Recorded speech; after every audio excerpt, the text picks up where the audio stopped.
Selamat datang di podcast Mata dan Telinga bersama saya Denny Darko dan Property Observer. This is the tool to feed your soul. Bersama saya Dira Sugandi. Terima kasih sudah mau datang dari Bandung ke sini. Terima kasih. Mas apa Kang ya? Mas aja. Oh, Mas. Logat Jawanya masih kerasa. Iya, Padahal di Bandung lebih lama dibandingkan di Jawa Timur. Tadi katanya di Bandung tapi Iya. kok logatnya. Susah hilang. Padahal kalau ngomong Sunda bisa. Bisa. Makasih loh Mas sudah Saya yang terima mengundang kasih saya. udah mau datang ke sini. Jadi Dira saat ini dikenal sebagai salah satu penyanyi jazz wanita di Indonesia yang luar biasanya ini dipercaya untuk mengisi acara penutupan Asian Games. Dan siapa sih yang gak denger waktu Dira duet dengan Andrea Bocelli? Kalau saya lebih ingatnya Jason Mraz waktu Jason itu Mraz, di Java Jazz 2009 Festival. ya. Ya, Awal-awal kan 2009, itu. iya. Dan sebelum akhirnya benar-benar masuk ke dunia musik, ini dulu ternyata pernah satu kampus sama saya. Satu alma mater. Tapi kalau nggak lulus alma mater nggak ya? Enggak, mungkin alumni atau alumnus ya itu tuh. Alumni tidak lulus. Alumni iya. tidak lulus. Tapi kita lulus TAT ya harusnya. Temu akrab teknik. Ingat nggak yang Iya, ingat. dijajar di depan arsitek sama itu dilemparin telur waktu itu. Angkatannya hampir sama lagi. Saya ngelemparin Betul. telur mungkin waktu itu. Oke. Saya akan nanya-nanya beberapa. Cuman ya memang ini pertanyaan yang kalau orang yang memang sudah jadi fans jazz atau Dira Sugandi pasti ya udah tahu. Tapi kebanyakan yang bertanya-tanya itu adalah kenapa kok? Misalkan kenapa pilih jazz nanti dan sebagainya.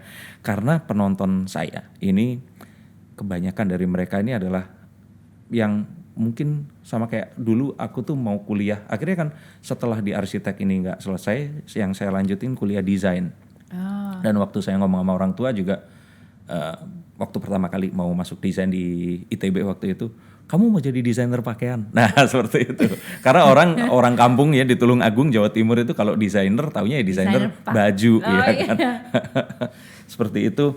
Dan di sini agak unik karena saya nanyanya pakai kartu. Oh gitu. Ya, monggo kartunya diambil. Terus gitu ya. Aduh, acak. kok dekat sih. Jangan dong. Silakan. Ini diambil dulu nih satu. Iya ambil aja. satu Terus di kartu ini. Ya, terus diacak. Terus Ya. acak Acak. kayak Iya. Terus ini apa sih? Terus nanti ambil satu kartu. Tapi anyway terlihat lebih tirus sepertinya ya. Masa sih? Alhamdulillah. Turun berat Iya badan. Mas, emang saya turun 10 kilo. 10 kilo. Tapi memang training atau Ini mau sambil cerita ya? Ya. Sambil cerita. Jadi waktu pandemi ini saya mengalami, ini pisahin dulu gini ya. Ya. Mengalami kenaikan berat badan yang cukup signifikan ya dalam waktu yang singkat. Kayaknya seluruh dunia juga begitu. Iya, naik 5 kilo terus kayaknya ya alhamdulillah sih saya ada sadarnya gitu kayak aduh ini kayaknya udah nggak sehat ya gitu karena naiknya cepat dalam waktu yang relatif singkat. Jadi waktu itu saya merasa kayaknya memang harus mengambil sebuah tindakan supaya saya bisa kembali lagi sehat gitu loh. Apakah tindakan itu? Nah awalnya sebenarnya in denial ya, kayak enggak, kayaknya gue baik-baik aja sih gitu, karena kan banyak banget yang penting happy Bener, gitu ya. Dan berhubungan dengan pandemi ini ternyata kesehatan kita fisik dan mental ternyata itu ngaruh banget buat menjaga imunitas tubuh kita gitu kan. Nah terus tuh aku mulai tuh, nanti aku cerita lagi panjang, mulai tuh kayak mengalami kayak lebih selama pandemi ini dipaksa atau dikondisikan untuk lebih banyak melakukan perjalanan ke dalam daripada keluar. Akhirnya aku belajar sana sini dan memahami bahwa ternyata badan itu harus dijaga, raga kita tuh harus dijaga. Kalau enggak nanti kalau misalkan badannya fisiknya udah nggak sehat, jiwa juga nggak betah lagi di rumahnya yang alias tubuh kita itu. Gitu. Ternyata sampai sejauh itu. Iya, akhirnya yang awalnya aku kayak, soalnya pertama tuh lihat teman, terus kok pas ketemu udah lama ketemu, pas ketemu dia kok dia langsing, terus terlihat segar gitu, terus nanya gitu. Oke. Ke dokter diet mana? Ngapain sih? Oh terus dia tuh lagi bawa bekal gitu. Terus ngapain tuh makan apa sih gitu. Enggak, ini aku makan telur pakai kecap katanya gitu. Telur pakai kecap? Makannya itu aja, iya. Jadi makan jadwal dokter. Akhirnya dia cerita bahwa aku ke dokter gizi gini dan dia pada waktu itu sudah mencapai berat badan dia yang ideal di SMP sama dengan berat badan di SMP. Ini maaf, teman satu sepantar. Ini aku sebut aja dia Mbak Anita Hartono yang menciptakan lagu Utuh yang akhirnya dinyanyikan sama aku yang baru-baru ini tahun kemarin rilis ya, lagu Utuh itu yang menciptakan Mbak Anita Hartono dengan suaminya Mas Yohanes Rusli. Nah itu percakapan itu terjadi pada saat kita syuting video klip begitu. Berarti kalau itu di googling fotonya yang ada di internet pun berbeda dengan appearance-nya yang sekarang ya? Iya. Karena dia balik lagi kayak SMP dulu. Iya. Jadi dia bilang aku tuh selama hidup aku selalu mengalami struggling dengan berat badan gitu. Terus tapi pas awalnya saya tanya-tanya tuh kayaknya aduh berat banget sih pantangannya gitu. Enggak, saya nggak mungkin bisa, aku bilang gitu. Aku nggak mungkin bisa, dia bilang ya udah nggak apa-apa. Maksudnya dia juga nggak promosiin dokternya itu juga. Tahun lalu berarti. Tahun lalu dia nggak merasain. Tapi terus lama-lama kesini tuh aku ngeliat dia semakin seger aja. Ada auranya gitu ya. Gitu. Tapi selain itu juga kayaknya Mbak Nita sama aku ya telah mengalami proses spiritual awakening juga gitu, mindfulness dan lain-lain. Jadi terlihat malah bisa seger aja. Akhirnya aku mau deh coba gitu ya, kita coba. Yakin nih kata dia, udah siap gitu. Apakah bisa konsisten gitu? Ya bismillah deh, emang niatnya pengen lebih sehat aja. Ternyata setelah dijalanin alhamdulillah aku cocok dan orang lain yang melihat gitu kayak kok kayaknya segeran ya. Iya gitu. Emang iya, tadi juga pertama kali lihat ya langsung lihatnya itu yang notice pertama kali berhasil ya. Terus kayak ya selain dari berat badan menurun tapi orang ngelihatnya aku lebih seger, lebih sehat gitu. Cuman goodbye nasi padang dong berarti atau boleh juga tetap? Iya boleh tapi jangan pakai santan. Gimana caranya? Oke. Aku akan lihat kartunya. Oh iya, aduh. Jadi kartu ini Dira itu ada 78 dan setiap kartu itu memiliki arti berbeda-beda. Tapi satu kartu yang artinya apa itu di seluruh dunia artinya pasti sama. Jadi kita sepakat arti kartu let's say the Queen of Wands ini artinya selalu sama. Oke. Jadi kita mau pergi ke Uganda, mau pergi ke Jepang artinya itu ya artinya akan sama kalau membuka kartu ini tadi. Nah, berbicara tentang ini, mungkin kita ngobrol dulu tentang ya itu tadi ya. Kita nggak akan flashback dulu, kita gali yang mindfulness itu tadi deh. Ini karena tentang bagaimana seseorang ini kalau sebagai seorang wanita dia akhirnya memiliki satu keputusan untuk melakukan sesuatu, tapi purpose untuk hidup yang yaitu tadi kalau orang berpikir kan usia 40-an ini mau ngapain dan setelah ini apa sih? Terus tugasnya itu bagaimana dengan ada anak, ada karir, ada suami dan sebagainya itu tadi. Kalau dilihat dari perjalanan dari dulu sekolah sampai akhirnya di sini, ini pertanyaannya sebenarnya kalau di sini ini agak lompat nih. Berarti sekarang ini purpose-nya ini apa kalau dengan mindfulness way itu tadi? Iya. Ini hubungannya apa sama kartu? Gimana? Ini hubungannya sama kartu apa? Ini tadi jadi tentang purpose. Kedepannya ini mau ngapain? Jadi Queen of Wands ini artinya adalah purpose. Purpose, tapi ada satu kita tuh akhirnya punya ketegasan untuk memilih, tapi juga punya karena Queen ya. Jadi ada satu keharusan untuk nurturing ke keluarga. Terus punya satu tanggung jawabnya wanita itu tuh banyak gitu loh. Dan ini sangat menarik karena kalau sekarang ini untuk kedepannya kan kalau seandainya saya nih kebayang saya jadi seorang musisi jazz gitu. Kalau dibilang 1 sampai 10 ini udah lewat 5, 6, 7 gitu kalau Dira itu udah bahkan sudah 8. Nah 9, 10-nya tuh apa sih? Kan udah bareng Incognito, udah sama Jason Mraz, Andrea Bocelli gitu. Gak hanya di karir tapi seperti tadi loh memilih untuk ya kalaupun ternyata sekarang turun 10 kilo ya 10 kilo itu kan sebenarnya nggak turun pun juga nggak apa-apa gitu. Tapi apalagi sih yang dikejar saat ini? Yang dikejar saat ini? Iya, kalau aku boleh cerita, setelah aku melewati self healing journey ya kalau aku nyebutnya dari tahun Oktober 2019 itu aku memang merasakan banyak perubahan di dalam mindset aku gitu ya, termasuk juga ambisi-ambisi aku gitu. Ditambah lagi dengan tadi aku bilang pandemi ini yang mengkondisikan kita untuk ya diam nggak kemana-mana, yang akhirnya kita aku banyak melakukan perjalanan ke dalam daripada aku keluar gitu kan. Nah ternyata dalam perjalanan self healing journey ini aku menemukan purpose hidup aku gitu ya, purpose hidup yang membuat otomatis ambisi itu sedikit bergeser gitu. Mungkin kalau dulu ambisi-ambisi aku dalam berkarir itu lebih ke fokus ke diri sendiri ya. Pokoknya gue pengen ini, gue pengen itu gitu kan. Gue pengen nyanyi di sini, gue pengen dapet ini, dapet itu. Tapi kalau sekarang itu aku lebih melihat bagaimana melalui karya aku, melalui karir aku sebagai pekerja seni, sebagai penyanyi, sebagai aku main film juga gitu.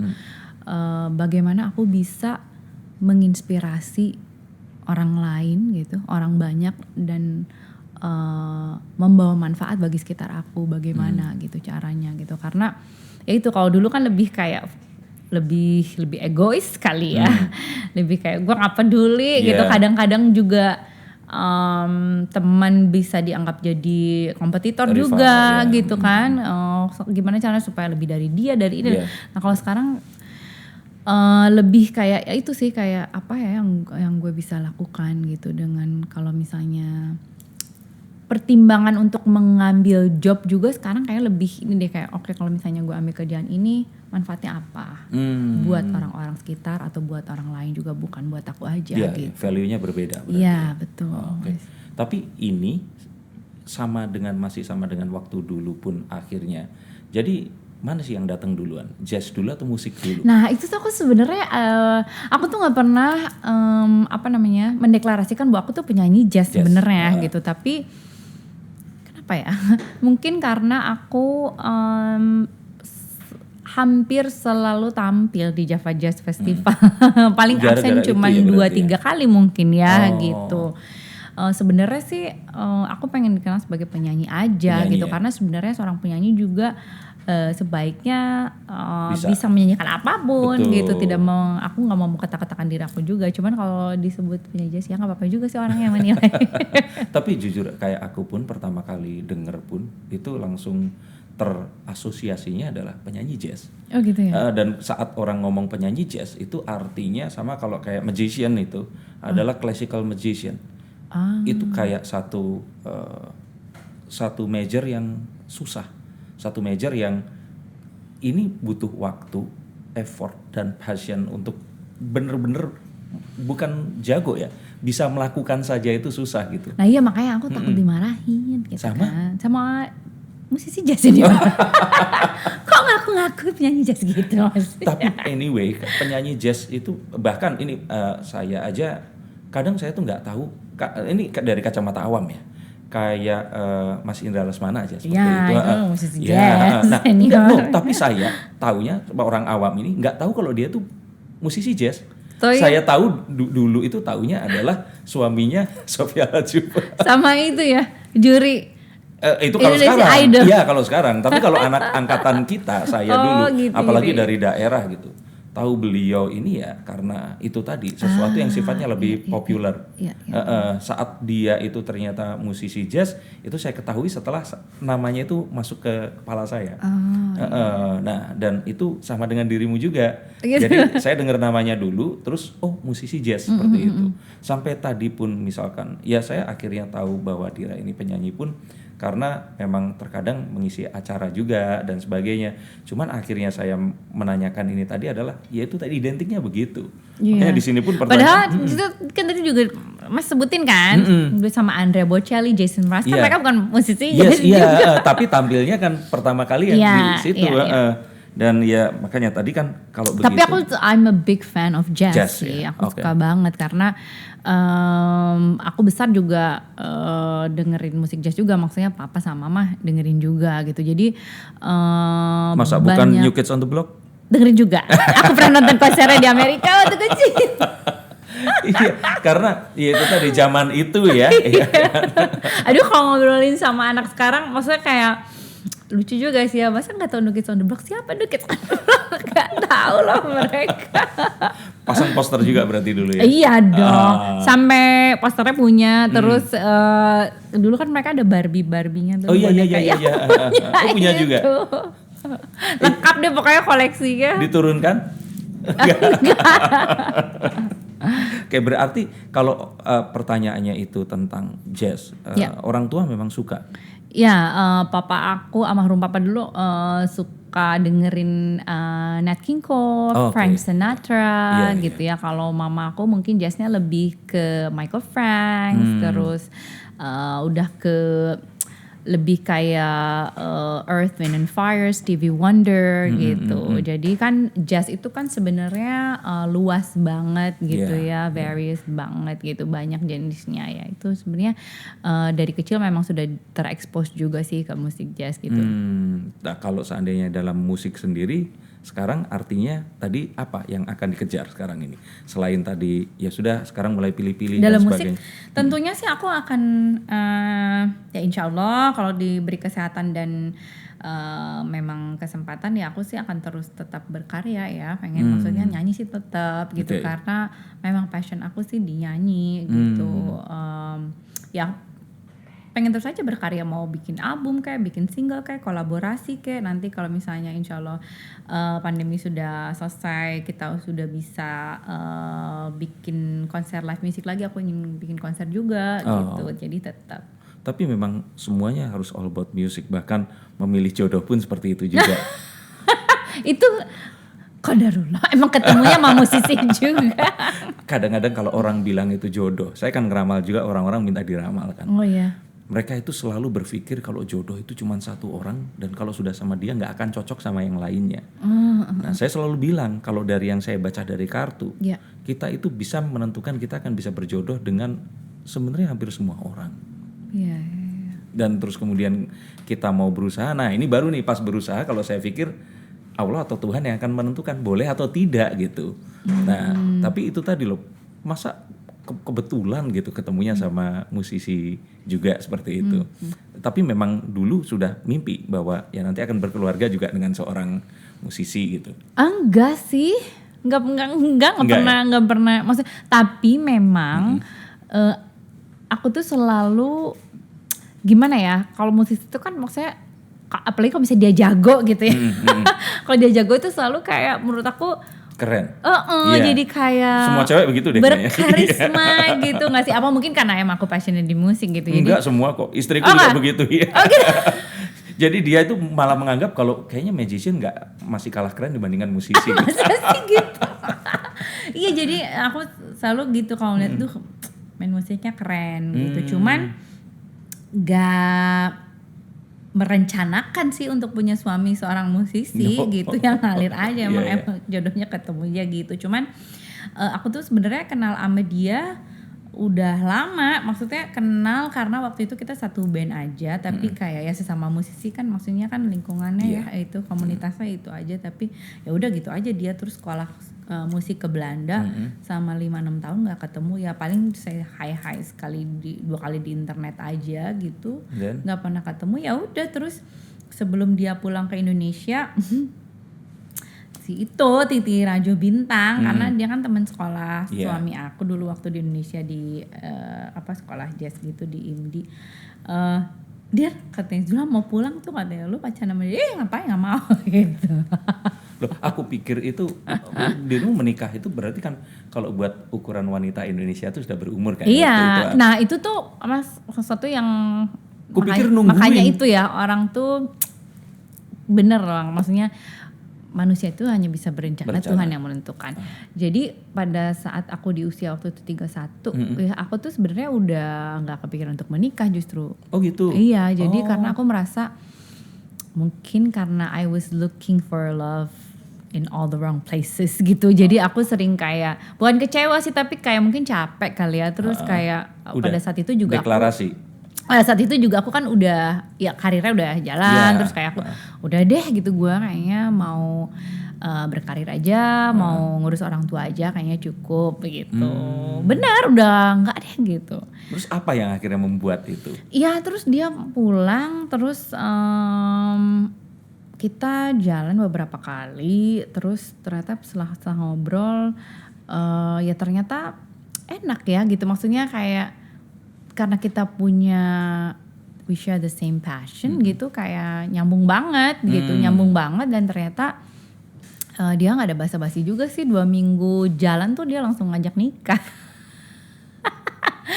Itu 2 minggu pacaran dia langsung ngajak nikah. Langsung diiyain?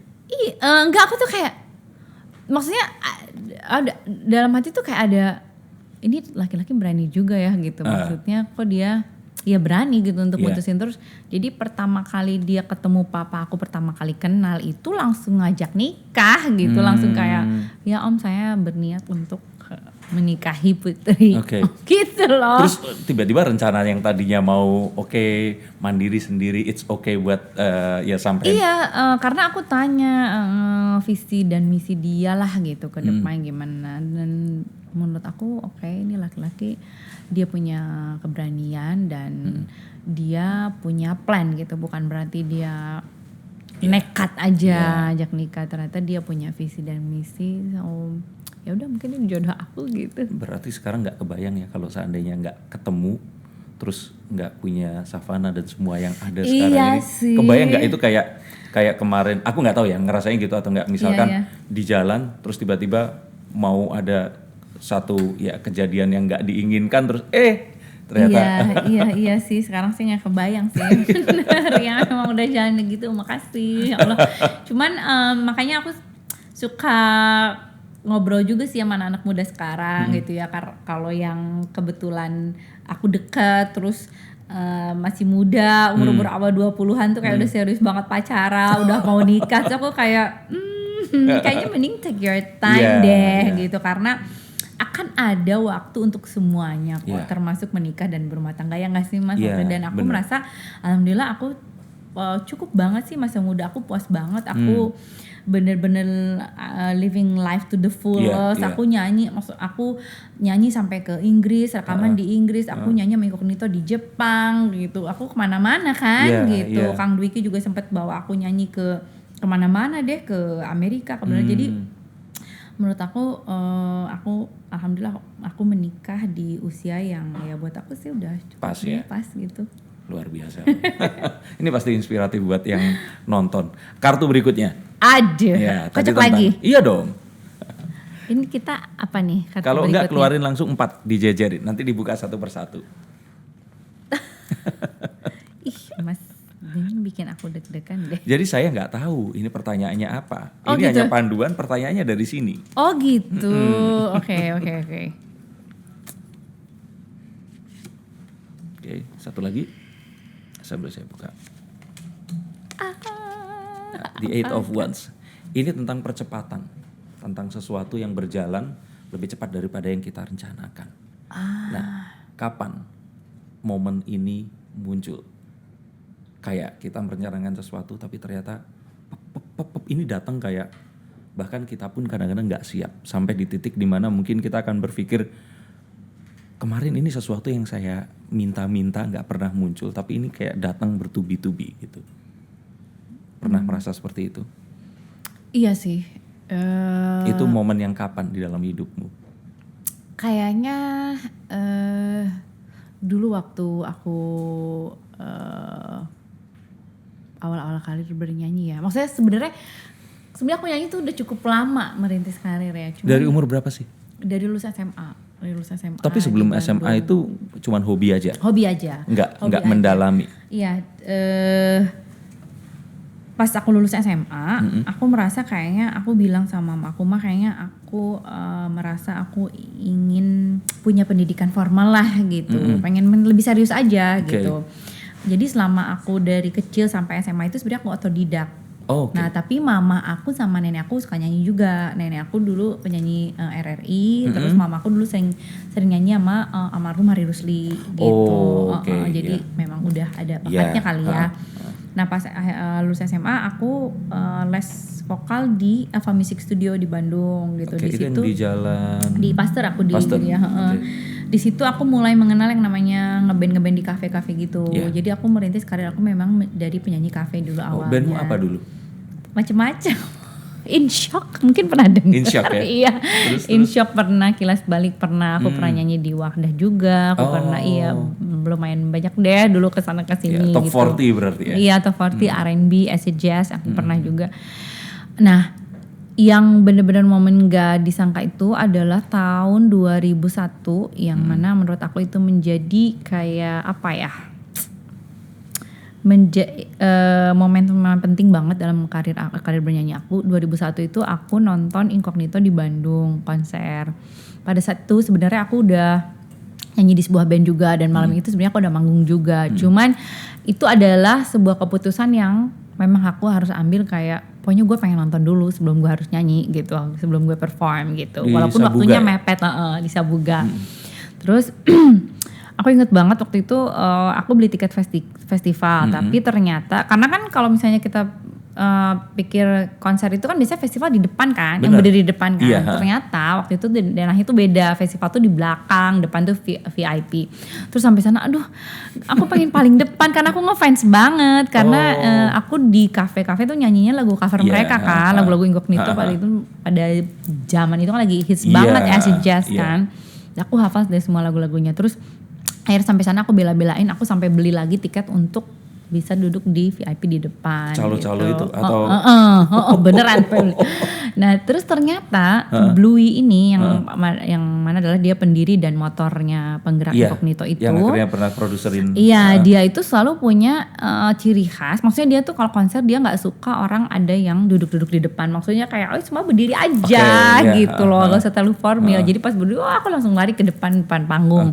Ya udah aku nyanyi terus ternyata pas lagu Still a Friend of Mine itu penyanyinya pada saat itu yang namanya Xavier Barnett tuh dia ngasih mic-nya, nodongin mic-nya ke aku. Bahkan aku tuh suruh naik atas panggung, tapi panggungnya kan tinggi, jadi susah. Jadi aku nyanyi aja dari bawah. Nah setelah aku nyanyi itu, dia kayak ngasih isyarat nanti udahnya ke backstage ya. Kalau udah selesai ke backstage, dia bilang kayak gitu. Itu satu ref dapat atau cuman? Iya, satu ref aja. 2 kali apa ya? Aku lupa juga udah lama banget. Tapi tetap dari bawah. Iya, dari bawah coba gitu. Oke. Ya udah terus, aduh, kan aku harus nyanyi ya malam itu gitu. Tapi ini kesempatan banget nih gue ketemu sama idola gitu kan. So pada waktu itu I had to make a decision gitu, yang mana ternyata keputusan yang aku ambil itu menentukan. Wait, terus yang gantiin siapa? Enggak ada yang gantiin. Akhirnya aku ke backstage, itu aku ketemu dia. Enggak, seharusnya kamu manggung di mana? Di kampus Maranatha. Loh, berarti acara kayak pensi gitu dong? Ya ampun. Ada aku acara puncak lagi. Aduh. Ya udah pokoknya aku ke belakang terus sempat ketemu, tukeran nomor telepon bla bla bla, udah aku langsung dijemput pakai motor ngebut. Emang agak telat tapi I still made it. Nyanyi kirain gak tapi jadi. telat, pas semua udah bete udah nungguin. Ya udahlah ya gitu. Ya udah, tapi aku nggak pernah nyangka bahwa keputusan itu akhirnya berlanjut. Maksudnya besoknya pagi-pagi aku ditelepon, terus mama kayak, "Teh bangun, ada telepon dari Incognito." Hah? Telepon dari Incognito? Itu kan kebayang pulang dari Maranatha, pasti terus abis itu makan dulu mungkin ke Cemar ya kan, baru tidur mungkin setelah subuh. Iya benar. Aduh iya, dulu zaman aku masih nyanyi di kafe tuh aku sering tidur abis subuh. Terus ditelepon. Gak sehat banget. Ngomong apa? Ditelepon, "Hai dear," katanya gitu. "Kita lagi janjian di Ciamplas," kata dia. Oh iya? Kita lagi janjian di Ciamplas. Lo mau main gak ke hotel? We'd love to see you gitu. Kalau kamu mau main ke hotel kita, visit us nanti malam ke hotel. Ya, aduh, beneran nih gitu ya, kaget banget. Gimana sih kita mengidolakan sebuah grup terus diundang untuk ketemu. Ya udah, malam itu akhirnya aku ditemenin temen aku ketemu sama mereka. Nah disitulah pertama kali aku ketemu sama Bluey yang akhirnya menjadi produser album pertama aku, Something About dan the Girl. Something About the Girl, dan sampai sekarang sih udah kayak bapak sendiri sih, karena aku waktu rekaman di Inggris itu tinggal di rumah dia 2 bulan. Itu kalau orang denger cerita itu tuh kayak surreal banget, kayak enggak? Iya kan? Itu kayak mungkin skenario drama Korea kali ya. Makanya aku juga Iya, gak tapi percaya. mereka memang sering melakukan itu di konser mereka, atau kebetulan memang Kalau enggak berarti kan suaramu ini sangat-sangat Kalau mereka sering nyuruh orang nyanyi itu kayaknya sih sering iya, sih, maksudnya mengadakan flash audition untuk kayaknya sih enggak sih ya. Karena aku kan lumayan setelah aku kenal akhirnya aku lumayan sering ikut mereka. dan mereka enggak melakukan itu. Enggak sih. Iya, makanya maksudku berarti ya itu tadi either ya suara ini kan pemberian Tuhan juga dan dilatih. Oke, bakat itu memang oke, tapi dia pun itu meresikokan untuk ya itu tadi melihat itu gitu. Iya. Tapi itu aku terus kebayang. tadi kan cepet banget tuh ya. Nah, kan udah ketemu terus Blue itu sebenarnya cuma bilang sama aku gini, Dira, saya tuh bukan tipe orang yang suka menjanjikan sesuatu gitu, tapi saya cuma bisa bilang sama kamu bahwa kamu tuh punya bakat. Jadi dia bilang tetap ini deh, maksudnya Biasa. enggak, maksudnya kamu harus latih terus talent yang kamu udah punya itu. Udah, dia cuma ngomong kayak gitu aja. Nah, aku nggak nyangka setahun kemudian itu aku dihubungi oleh pihak promotor. Promotor di Indonesia. Iya, yang waktu 2001 yang bawa mereka ke Indonesia. Ternyata tahun berikutnya tuh mereka mau datang lagi ke Indonesia tanpa aku tahu ya. Aku ditelepon 2 minggu sebelumnya sama Pak Peter Basuki yang waktu itu promotornya kayak, Dira, saya tuh cari nomor telepon kamu susah banget ya ke semua orang. Akhirnya saya dapat juga, oh iya ada apa Pak gitu kan. Jadi gini katanya gitu, Incognito tuh mau datang katanya, mereka mau tur Indonesia gitu, dan mereka butuh penyanyi cewek. Saya sudah propose beberapa penyanyi, tapi dia Blue itu kekeh katanya gitu, I want Dira kan. Dia masih ingat sama aku, jadi aku terharu. Memang aku pernah sih email ke dia kayak beberapa kali, tapi dia balasnya lama banget, dan itu pun very casual gitu, ngobrolnya ngobrol biasa aja, nggak yang serius kayak oke nanti album kamu, nggak boro-boro, nggak ngobrol sampai ke situ gitu. Jadi itu cepet banget prosesnya dia. Oh gitu ya, kamu kirim ya malam ini juga sampel suara kamu gitu. Jadi aku untung ada temen band aku, bikinin dong musiknya kataku gitu. Aku nyanyiin lagu Incognito, bikinin langsung rekaman, langsung dikirim.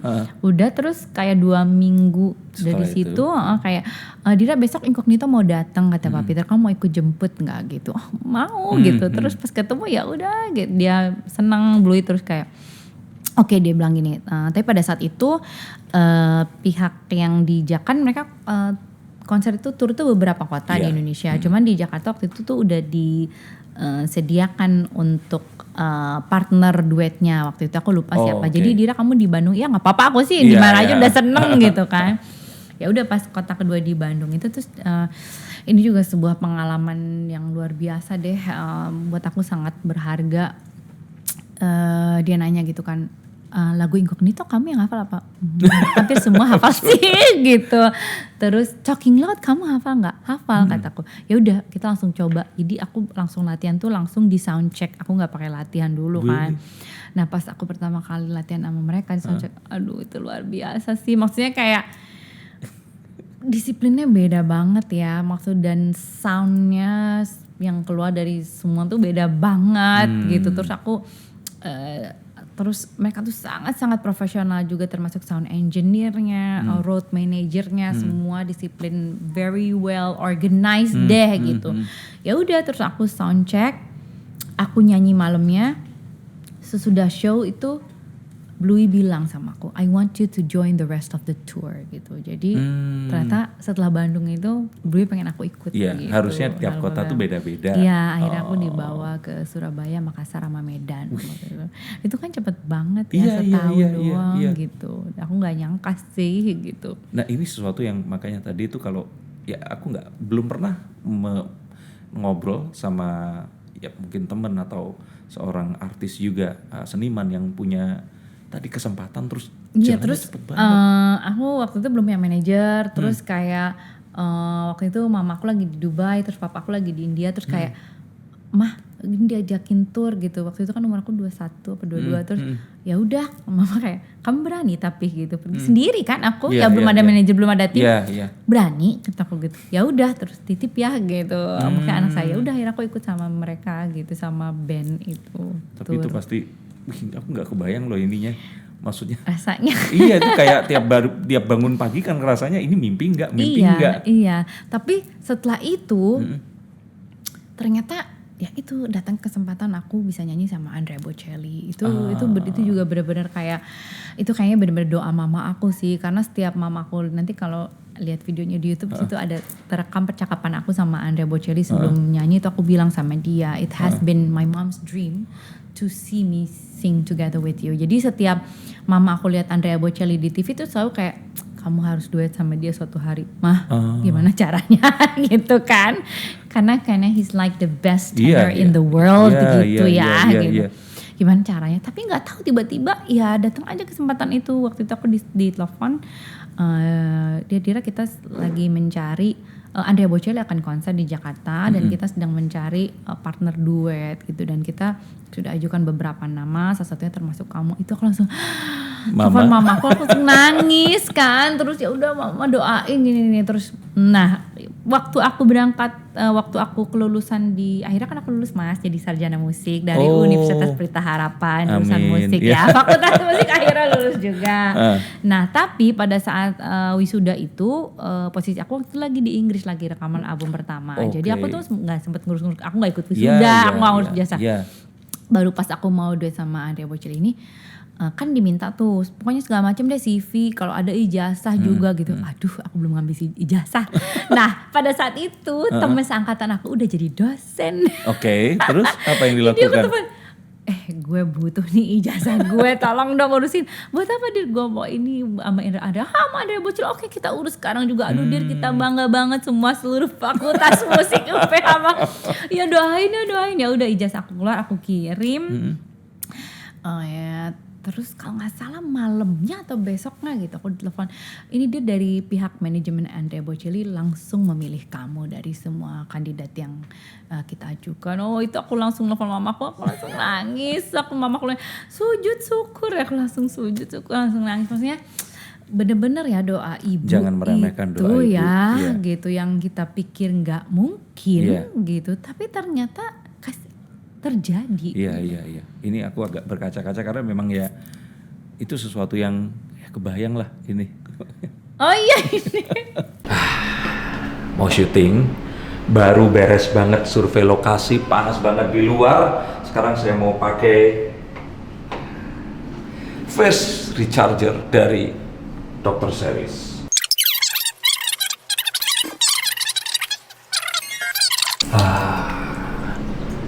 Langsung glowing kan, no edit.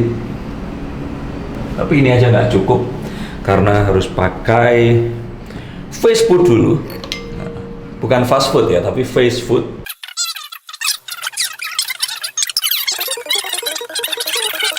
Dan yang terakhir, karena di luar kondisinya pasti akan terik banget, kita nggak tahu kondisi kulit kita terjaga atau enggak, kita akan pakai face shield.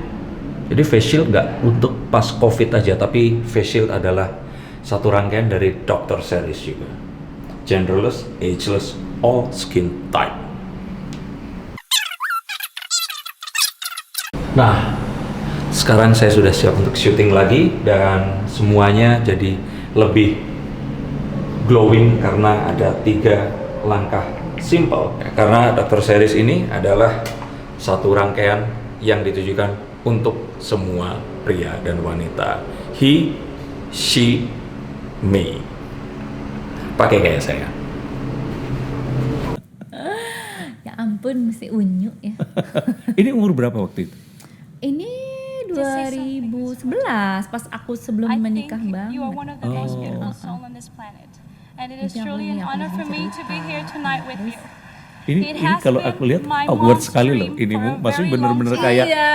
Itu aku mau nangis juga tuh, karena mamaku nonton juga. Mamaku nonton terus aku bilang sama dia, ini mimpi ibu saya bisa nyanyi sama kamu. Terus sekarang saya ada di sini, tuh aku nangis. Terus pas sudah nyanyi aku digendong sama dia. Orangnya baik banget. Jadi pertama kali aku ketemu dia, sama latihannya pas soundcheck juga sama dia. Itu aku nangis kan kayak Ini Gimana bukan artis, ini legend. Terus dia baik banget, dia maksudnya kalau dipikir-pikir ya siapa sih aku anak kecil. Iya. Dia peluk aku, dia bilang you'll be fine, dia bilang gitu, you'll be okay, dia bilang gitu. Terus kan kalau bandingin nyanyi aku sama itu, dia selalu kayak it's okay gitu loh, kayak mau kasih support gitu ke aku. Pas udah selesai dia gendong aku. Terus istrinya baik banget, setelah selesai nyanyi dia panggil aku kayak, Dira, we're leaving tonight, kata dia, so we cannot bring all of these flowers with us. Jadi dia kasih semua bunganya ke aku. Ya ampun. Terus dia bilang pokoknya kalau misalnya kita datang lagi ke area sini, we'll get in touch gitu. Ini deg-degan sih. Jadi aku merasa aku nyanyinya juga gak maksimal ya. Ya namanya nervous gimana? Iya makanya aku baru mau nanya ini tadi. Maksudnya kebayang kamu nyanyi deg-degan di depan banget.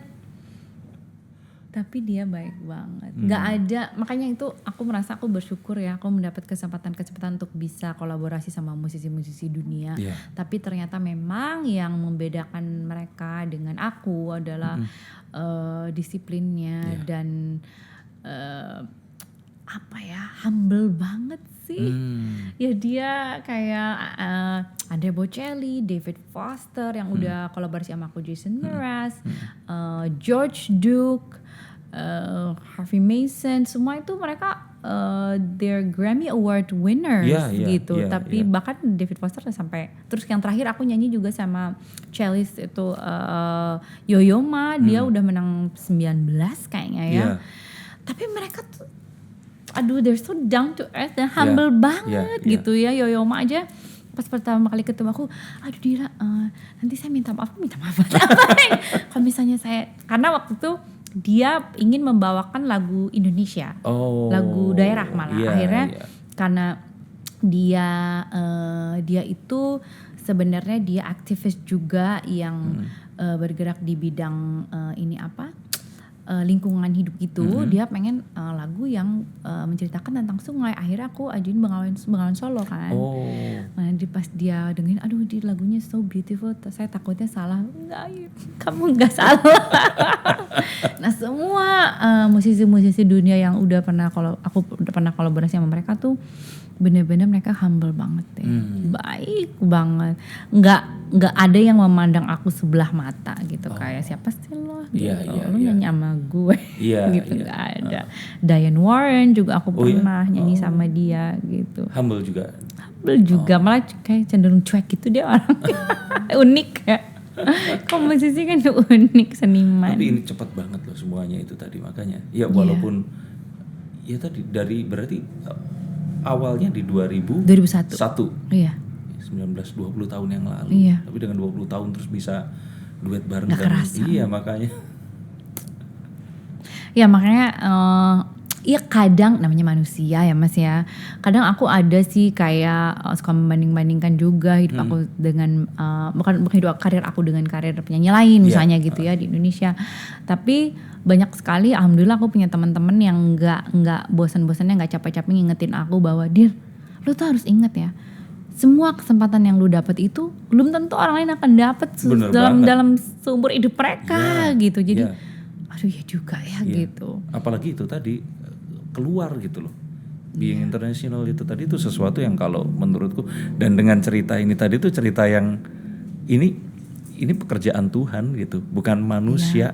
Nggak akan bisa ada orang terus kebayang nggak ngetok pintunya incognito terus nawarin ini ada penyanyi, kalau misalkan kita pakai KKN seperti itu nggak akan bisa dengan ditodong itu terus nyanyi semuanya. Makanya tadi itu cerita yang cuman ada di drakor kalau sekarang.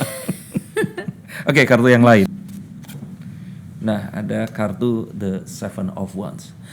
Ini satu orang yang dia itu ini kartu tentang mempertahankan prinsip, tentang sesuatu yang apapun yang terjadi saya akan tetap pegang teguh itu.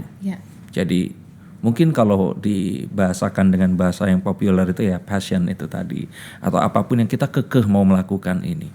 Jadi dari awal kenapa nggak sekolah musik?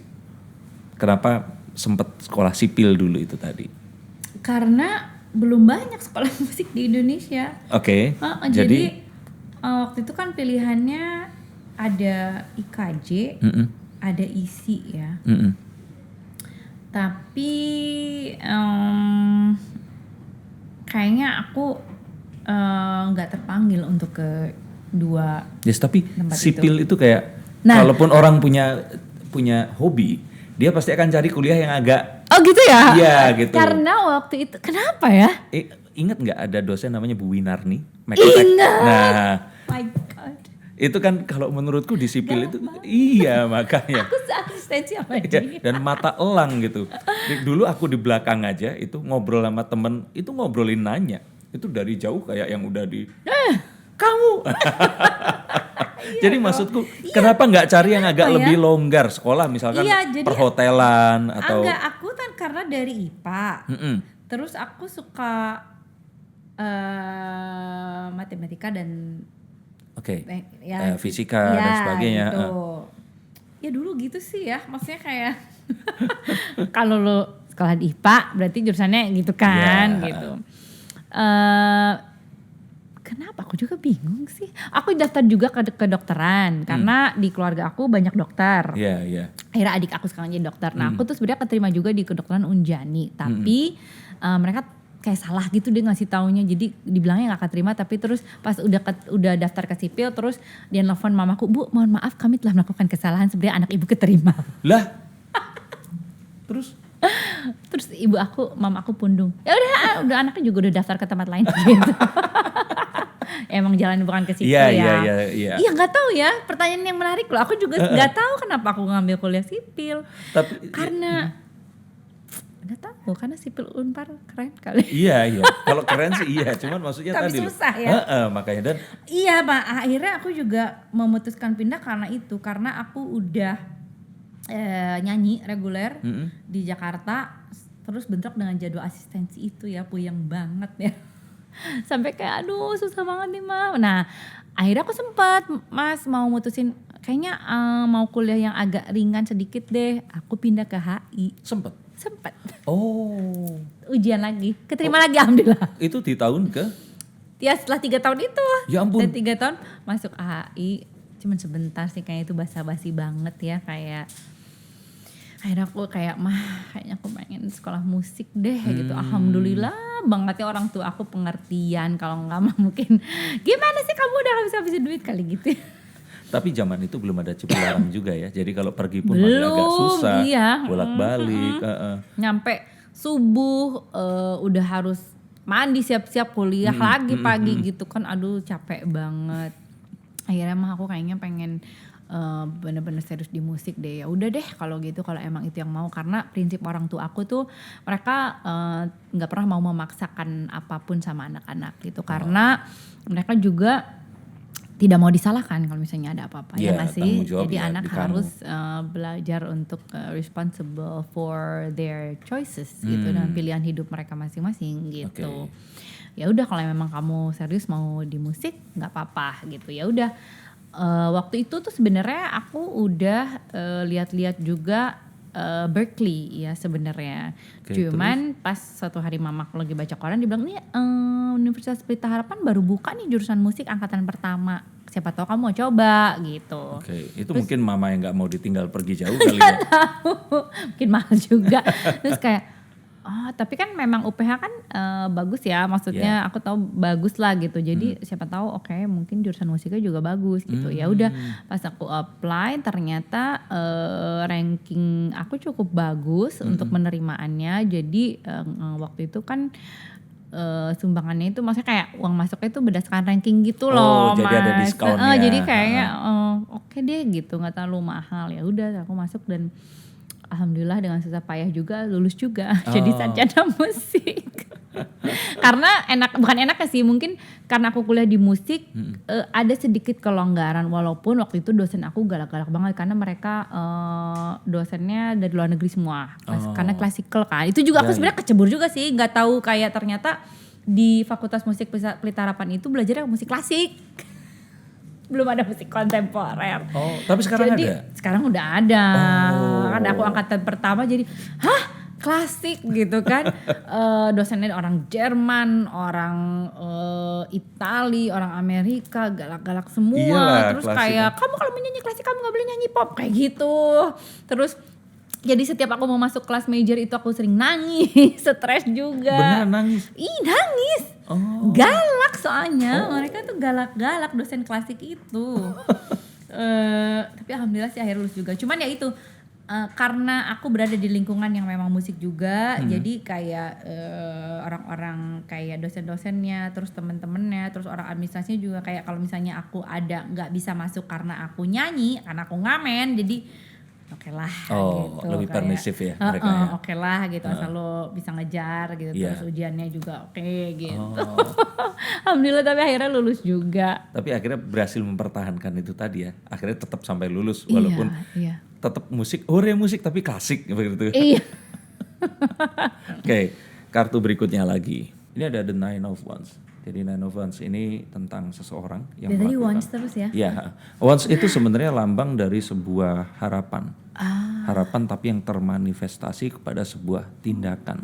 Nah, ini adalah sesuatu yang udah ditonggak, dipasang menjelang akhir.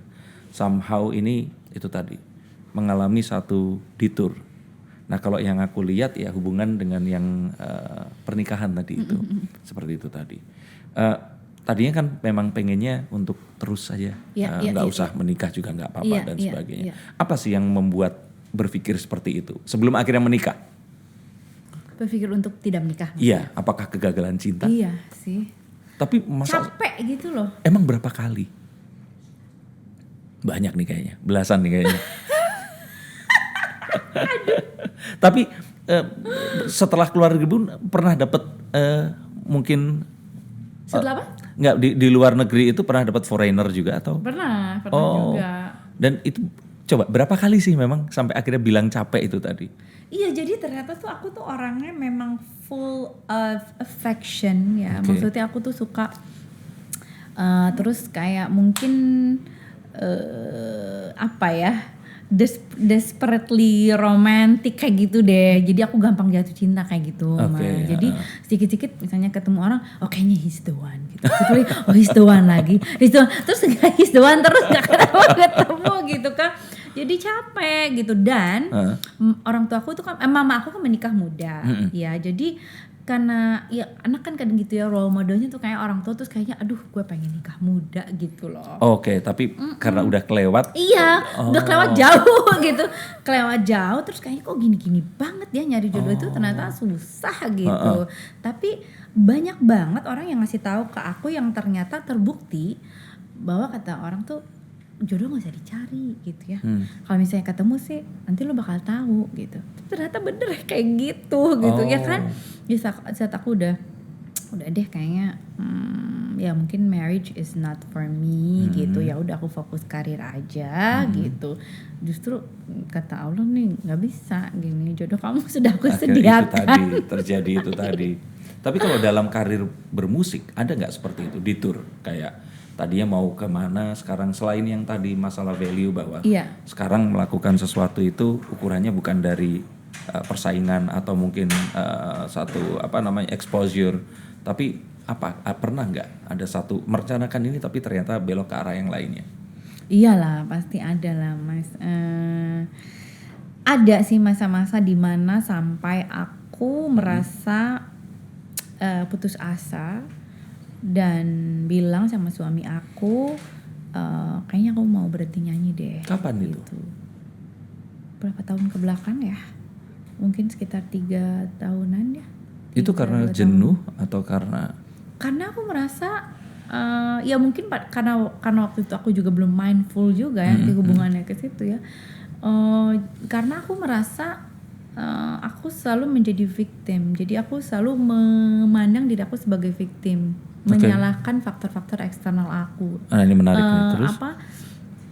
Menggantungkan kebahagiaan atau kepuasan aku pada faktor eksternal kayak ya gitu. karir gue kok begini aja, terus kenapa bandingin sama orang lain, kenapa dia pencapaian gini, aku belum mencapai apa-apa. Dan ternyata itu malah jadi menimbulkan ya itu kayak depresi apatis, tadi depresi tuh. dan apatis, kayaknya udah deh kayak gue menyerah, nggak mau nyanyi lagi gitu.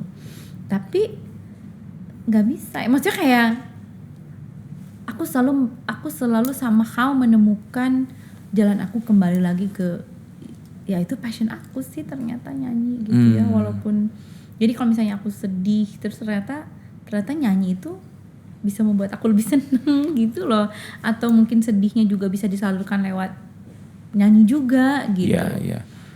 Cuman si mindfulness-nya itu tadi masuknya kapan? Titik pertamanya berarti 2019 itu tadi. Nah ini sebuah cerita juga yang mungkin Gimana tuh? orang belum tahu juga. Itu terjadi Oktober 2019. Aku diajak nyanyi oleh almarhum Glenn Fredly di konser Tanda Mata Tribute to Kus Plus Bersaudara. Itu di Balai Sarbini. Oktober 2019 itu pada hari itu terjadi kerusuhan antara demonstran dan polisi di Semanggi. Gitu. Di hari yang sama. Iya. Jadi dan itu tempatnya di Balai Sarbini. Iya. Kalau yang nggak pernah ke Jakarta itu benar-benar di Semanggi. Jadi waktu itu chaos banget. Penonton banyak yang nggak bisa sampai ke venue. Terus juga mama aku, suami aku dan anak aku mau ke sana itu harus di drop di jalan sama taksi online gitu, gak bisa Pak, kita udah dijaga segala macam, gak bisa. Terus itu lagi ada kayak gas air mata segala macam, bom molotov. Jadi suami aku harus gendong anak aku ditutupin pakai jaket masuk ke rumah sakit Siloam dulu karena nggak bisa langsung. Pokoknya chaos banget deh Mas. Nah setelah kejadian malam itu aku merasa kayak aduh gila ya, maksudnya sekeliling gue dunia tuh chaos banget dan dan bukan berita di Indonesia saja tapi dunia internasional, berita setiap hari tuh kayaknya chaos banget gitu. Nah aku di situ merasa kayaknya gue butuh sebuah benteng untuk mempertahankan inner peace aku gitu loh. Gimana caranya supaya aku nggak terpengaruh oleh energi-energi negatif. Itu akhirnya jadi konsernya. Jadi tapi yang nonton sedikit banget, kasihan. Nah, perasaanmu muncul itu sebelum konser atau after? Pada saat itu udah dari sebelum mau, karena kan sebelum nih kita jadi atau nggak gitu loh. Ini kita tetap nyanyi apa nggak, tetap perform atau nggak gitu, karena emang genting banget. Dan itu bukan urusan apakah fee-nya udah dibayarkan, tiket udah laku dan semua. Iya udah, bukan, serem banget. Jadi pada saat itu tuh aku bareng kan mau pada nonton aku tuh teman-teman, salah satunya waktu itu ada Aming, ada Tokozaki. Jadi kita dari hotel ke venue itu jalan tuh kayak ngoing kayak lagi di mana, di Serbia kali, kayak lagi di tengah perang gitu. Di suasananya mencekam banget. Di situ kayak aduh kayaknya gue butuh sesuatu nih, maksudnya ya of course, maksudnya kayak kita sholat segala macam itu memang aku lakukan juga, tapi kok kayaknya aku butuh sesuatu yang bisa menjaga aku tetap peaceful gitu, tidak terpengaruh dengan energi negatif di luar gitu. Nah setelah kejadian itu aku ingat temen aku, dia guru yoga juga, dia mendalami meditasi lah gitu, dia mengambil training gitu. Nggak tahu kenapa, padahal kenal sama dia udah lama gitu, nggak tahu kenapa akhirnya aku WhatsApp dia, aku bilang kayaknya aku mau belajar meditasi deh, aku bilang gitu. Karena selama ini kan cukup skeptikal juga ya aku sama meditasi. Itu siapa sih? Ada Pishi temen aku, dia guru yoga dan dia guru meditasi. Dia juga nggak pernah masa-masa aku ya, karena kalau orang yang belajar meditasi tuh kita tahu bahwa meditation is not for everyone, dan panggilan itu tuh sama aja seperti kayak hampir seperti hidayah kalau dalam agama ya. Ya cuman tadi menarik loh waktu kamu bilang aku nggak pernah percaya sama begituan gitu. Iya. Ya makanya itu kalau udah terpanggil ya terpanggil, tapi kalau belum ya belum gitu. So jadi aku selalu bilang sama orang-orang, your journey belongs to you gitu. Ya nggak sih, kita mau mulai ya itu tergantung nanti juga waktunya akan ada. Tapi gitu. ternyata itu se-powerful itu. Banget. Jadi setelah aku belajar meditasi, aku jadi lebih mengenal lagi diri aku ya. Memang waktu aku menikah berumah tangga, punya anak, aku juga lebih mengenal diri aku. Tapi dengan aku meditasi kayaknya dengan cara yang lain itu tadi. Aku lebih, dan kayaknya aku yang sekarang lebih mindful itu kayaknya mempengaruhi banget hubungan aku dengan yang lain deh. Maksudnya dengan suami jadi lebih baik, dengan anak, dengan orang tua, dengan teman-teman. Bagaimana aku menyikapi, maksudnya pekerjaan aku juga, karir aku, semuanya deh. Butuh berapa lama banget. sampai itu tadi efektif keluar ininya, hasilnya? Dalam beberapa minggu pertama pun aku udah gini ke guru aku kayak, kenapa sih aku pengen senyum-senyum sendiri, ini wajar? Terus dia kayak welcome to the club ternyata. Akhirnya terus setelah aku ikut private sama Pishi, akhirnya aku dimasukin ke satu WhatsApp group yang komunitas meditasi. Di situ kita bisa sharing kan, di situ kita bisa sharing dan saling support. Ternyata it's very normal. Dan sekarang setelah aku di luar dari komunitas itu kan, aku akhirnya banyak baca buku, nonton YouTube, nonton film, semua tentang meditation and mindfulness. Ternyata ternyata tuh gitu ya. Maksudnya orang-orang yang meditasi itu mereka they're very happy, terus kayak high tapi without drugs gitu loh. Kayak happy aja gitu. Aku nanya, aku sempat khawatir kan, ini gue gila gak sih? Iya benar. Sendiri gitu. Bener. Enggak teteh, adanya welcome to the club. Oh kayak gitu. Dan saya pikir itu efek itu munculnya cuma pas meditasi aja, tapi ternyata afternya malah lebih banyak ya. Iya, jadi kalau kita bisa menjaga positive vibration itu loh. Makanya aku sih biasanya sehari 2 kali. Jadi pagi setelah sholat subuh, lalu malam sebelum tidur Berapa aku lama? meditasi lagi. Tergantung, kalau misalnya waktunya terbatas paling minimal kayak 12 menit gitu. Tapi kalau misalnya aku punya waktu lowong dan aku bener-bener pengen ini mendalami banget, aku bisa sampai 1,5 jam. 1,5 jam? Iya. Itu buat generasi sekarang agak susah, apalagi terlepas dari handphone. Iya. Tapi yang tadi kita bahas sebelum kita mulai podcast ini tadi kan tentang bagaimana itu tadi. Ini ternyata bisa juga mengurangi orang-orang yang punya tadi ya suicidal thoughts atau mungkin depression. Dan dengan ya itu tadi kita ngobrol kalau sosial media sekarang tuh kan membuat kita ini membandingkan dengan orang lain. Dan sebenarnya exactly itu kan yang terjadi dengan hidupmu saat kenapa kok gue di Indonesia dengan semua ini cuman pengen nyanyi doang aja sampai itu kan jadi muncul kekecewaan. Iya betul. Benar ya, emang awalnya juga aku dari gara-gara sosial media sih. Ya kan kayak ngeliat si penyanyi A begini penyanyi B. Terus kita membandingkan. Betul, padahal kalau dipikir kurang apa seorang Dira Sugandi itulah, gitu loh. Mas ya, kalau kita lebih mindful, jadi kita akan lebih banyak bersyukur sih, mensyukuri apa yang kita punya daripada kita membandingkan dengan apa yang kita nggak punya. Tapi mensyukuri apa yang kita punya. Gitu. And talking about value tadi yang Dira bilang kalau sekarang pengennya memberikan inspirasi ke orang lain, YouTube channel nggak bikin. Aduh, aku tuh orang-orang tuh kayak tentang mindfulness-nya itu loh. Gitu ya. Belum sih. Iya, maksudnya YouTube itu kalau menurutku satu kita nggak bisa menghalangi karena in the end nanti Ivan Savana pun pasti akan masuk ke situ dan dia akan nonton. Udah sih dia nonton. Makanya YouTube, kalau kita nggak ikutan berkontribusi memberikan konten positif untuk orang-orang yang lain, memberikan juga, nanti anak kita akan hidup di dunia penuh betul, yang sekarang ini ada gitu.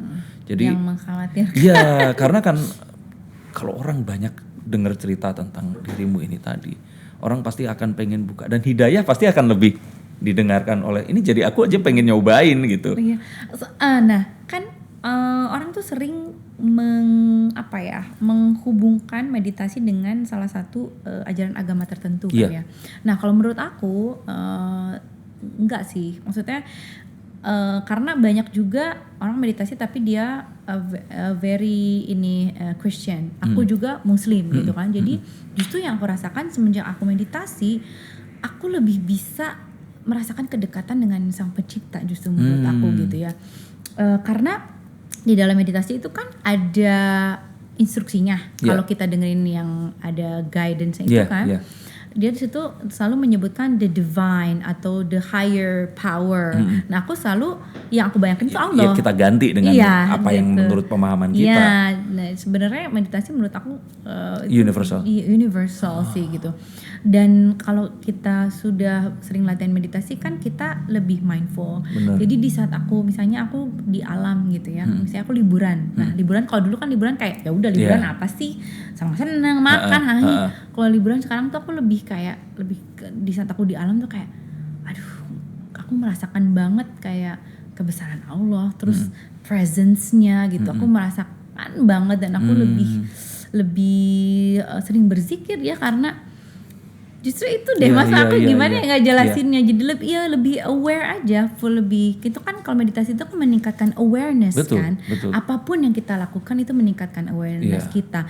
Mau kita jalan-jalan, mau kita makan juga mindful tuh beda. Mindful eating beda loh sama ada juga emotional. Coba itu emotional eating, kenapa orang jadi obese? Itu banyak yang mengalami namanya emotional eating. Jadi kalau seneng kok jadi pengen makan terus. Kalau sedih pengen makan terus. Pokoknya seneng makanya nggak tambah gede gitu kan. Tapi mindful eating itu kayak aku makanan tuh kan nggak langsung hadir magic ada ya mungkin Mas ini bisa kali magic. Enggak juga sih. Tapi kan makanan itu sebenarnya untuk hadir di meja makan di dalam piring kita itu kan melalui proses yang panjang sekali gitu ya. Ada petani, ada peternak, terus dari mana semua juga kembali lagi ke Allah. Jadi kalau kita mindful eating tuh dilihat dulu makanannya terus dibayangin semua prosesnya, terus aku selalu ya Allah terima kasih gitu. Terima kasih makanan. Makanan udah ada di sini dan saya percaya bahwa makanan ini akan memberikan nutrisi yang baik untuk tubuh saya dan segala sesuatu yang kurang baik nanti akan keluar sendirinya melalui proses pencernaan gitu. Terus makan benar-benar nikmati. Aku tuh makan tuh makanya aku suka sekarang kalau makan suka takut diliatin orang. Soalnya aku suka kayak, duh enak banget. Aku suka gitu kayak, iya bener. Gitu. Takutnya dikira kita gila. Kan kalau kita seringnya kita makan dalam keadaan terburu-buru ya. Bener ya. Atau kalau enggak sambil gitu. ngeliat sosial media. Nah itu apalagi. Salah satu cara untuk melatih mindfulness juga dengan cara kita tidak melakukan lebih dari satu pekerjaan dalam waktu yang sama atau multitasking. Jadi kalau makan ya kita makan aja, kalau nelfon aja, kalau baca buku nonton aja gitu. Itu sama kayak waktu saya pertama kali ke Jepang diceritain. Selama ini orang kan bilang itadakimasu. Itu kita pikir itu artinya selamat makan. Ternyata itu adalah sebuah akronim ya kalau kita bilang ya. Kependekan kayak orang kan bilang kan goodbye itu God be with you gitu kan. Terus disingkat jadi goodbye. Itadakimasu itu ternyata katanya itu adalah ucapan artinya begini. Terima kasih kau telah memberikan hidupmu agar aku bisa melanjutkan hidupku. Ya ampun, Mas, aku baru tahu. Jadi kita itu sebenarnya nggak ke orang yang opposite kita aja, tapi ke makanannya kita ucapkan. Aku baru tahu, terima kasih loh. Ke nasinya, ke dagingnya, ke telurnya. Mereka ini kan memberikan hidup mereka mengakhiri hidup agar kita bisa melanjutkan hidup. Kalau aku sih suka ngomong ke air, karena aku dulu pernah baca buku Miracle of Water itu kan, bahwa apapun yang kita doakan. Jadi air itu akan molekulnya akan berubah bentuk sesuai dengan lingkungan dia. Kalau dia berada di lingkungan yang keras, di mana orang-orangnya mungkin keras, mungkin banyak kita nggak tahu ya, mungkin kehidupan jalanan atau kriminal apa sih, airnya juga akan keruh kan gitu. Tapi kalau misalnya kayak di alam yang kotaknya misalnya orang-orangnya tenang, semua itu airnya akan bagus juga gitu. Jadi kalau pagi aku sih minum, kalau gitu ya takut sangka orang gila aja. Ya aku selalu kayak bismillah terus kayak terima kasih air kau telah memberikan aku kesehatan gitu, terus kecantikan untuk kulitku, kelangsungan hidup ini kayak gitu loh. Baru aku minum gitu. Cuman ya memang kalau tadi ngomongin siapa yang nyebut ini gila atau enggak, sebenarnya ya kita ngelihat orang pakai sosial media pun kalau balik ke zaman dulu kita kebayang masih lulus SMA kan nggak kebayang ya seperti itu. Jadi kalau saya bilang gila atau enggak, kita lihat aja yang hidup terakhir masih bertahan ya, dia yang sebenarnya waras kalau saya pikir. Oke, kartu terakhir. Wow. Nah ini akhirnya bukan once. Bukan akhirnya. Tapi the Nine of Cups. Apa tuh artinya? Nine of Cups ini Jadi cups itu tentang perasaan. Karena water sendiri, air, itu tentang emotional, tentang emosi yang ada di dalam kita, dan cups ini adalah wadahnya. Dan the Nine of Cups ini satu perasaan yang memang sudah udah ngalamin semua lah ya. Jadi kayak ada satu hal yang oke, terus saatnya itu tadi berbagi dan sebagainya. Nah, dan ini cocok sama pertanyaannya di sini adalah kira-kira kalau sebagai mungkin Dira Sugandi dan setelah semua perjalanannya ini, kalau ingin menyampaikan apa yang dirasakan tentang passion ke orang-orang yang memiliki, mari kita ganti penyanyinya dengan yang lain. Mungkin ada yang mereka ini passionnya itu kayak menjadi seorang mungkin guru atau mungkin juga menjadi seorang yang berbeda lagi apa. Tapi apa sih yang membuat sampai akhirnya sampai detik ini nggak terbelokkan ke arah-arah yang lain gitu. Jadi tetap bener di sini. Bahkan sempat tadi pengen berhenti pun akhirnya tetap jalanin lagi gitu. Iya, mungkin pesan aku satu, kalau dalam Islam tuh sebenarnya ada juga kalau kita berdoa sama Allah, katanya Allah itu akan kabulkan, tapi kuncinya satu. Apa itu? Kamu harus jujur. Jujur? Itu sih. Jujur of what we want. Kita mau apa, jujur gitu loh. Okay. Nah aku ya aku sih jujur semua proses, maksudnya kayak dari dulu ya aku jujur, aku cuman pengen nyanyi gitu. Whatever happens aku cuman pengen nyanyi. I don't think about the fame, I don't think about the money, tapi aku cuman pengen nyanyi gitu. Oke, nah Jadi, sebentar saya potong di sini. Tapi Ya. kalau ternyata orang kan lahir nggak dalam kondisi semuanya punya satu, nggak usah kita ngomongin kondisi Nggak ekonomi dah, tapi Ya, orang aku tua juga. yang mengizinkan.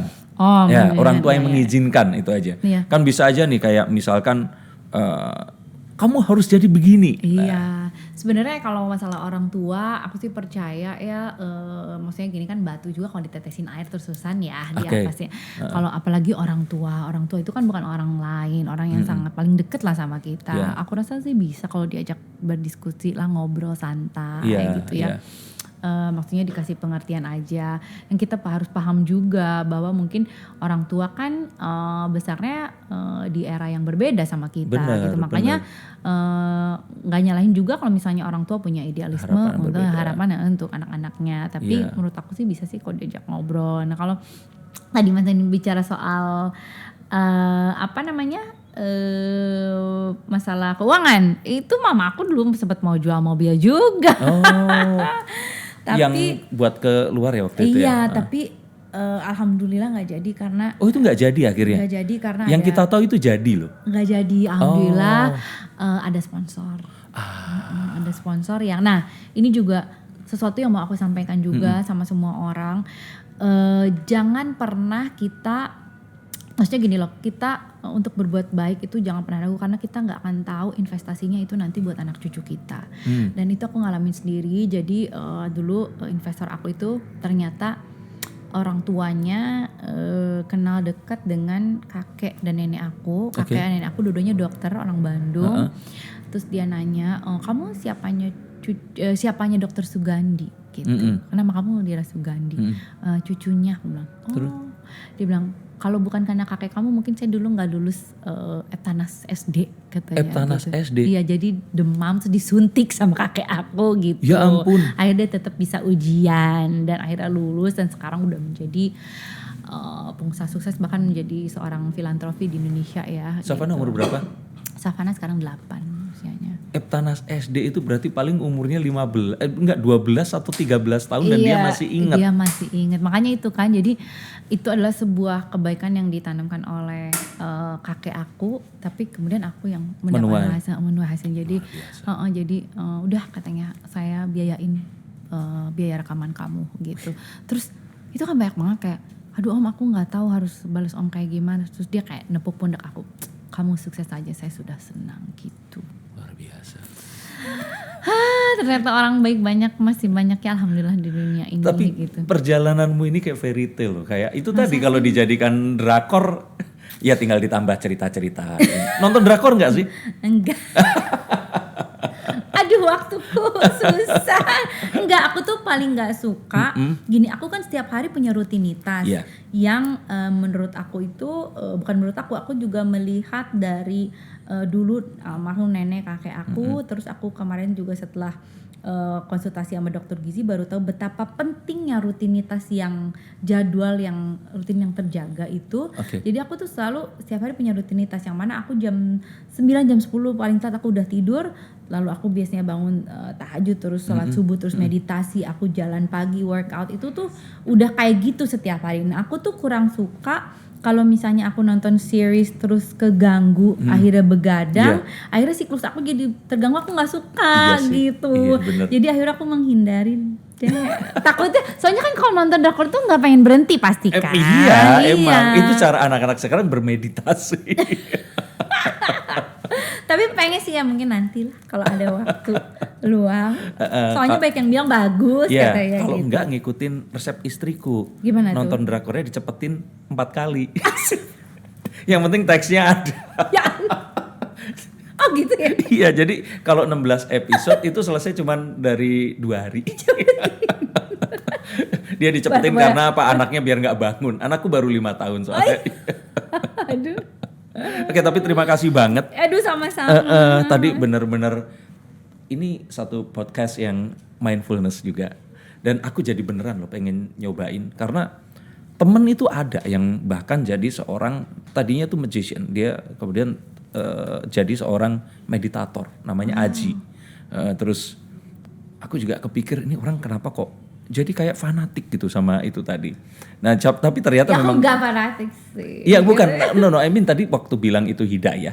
Oh, berarti ini memang pasti ada sesuatu gitu. Fanatik tuh dalam artian seperti temen yang terus way, gitu. Iya, ya good way ya. Kayak temen join MLM itu terus tiba-tiba dia jadi percaya banget MLM itu menyelamatkan jiwanya. Nah, tapi somehow ini meditation ini kok ya aku akhirnya ketemu dan orang yang ya tadi setelah dijelasin ternyata memang bener. Aku pikir cuman pas meditasinya aja itu akan punya efek, tapi ternyata setelahnya itu lebih penting tadi. Tapi dari semuanya ini luar biasa karena cerita yang magical ya baru aku denger ya dari Dira langsung ini tadi. Dan terima kasih buat semua yang sudah nonton. Terima kasih. Semoga ini bisa menginspirasi satu dan lainnya.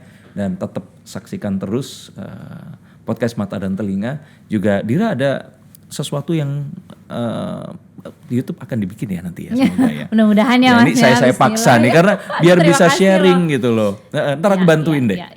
Kasih tahu aja ini tim 80% orang Bandung semua. Oh gitu. Langsung di calling aja nanti.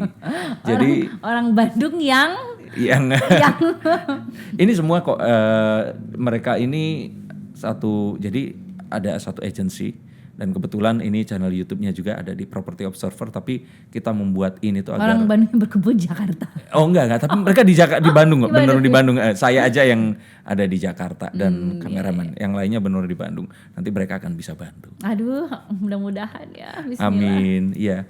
Dan terus saksikan podcast Mata dan Telinga bersama saya Denny Darko dan Property Observer because this is your tool to feed your soul. Terima kasih, sampai jumpa.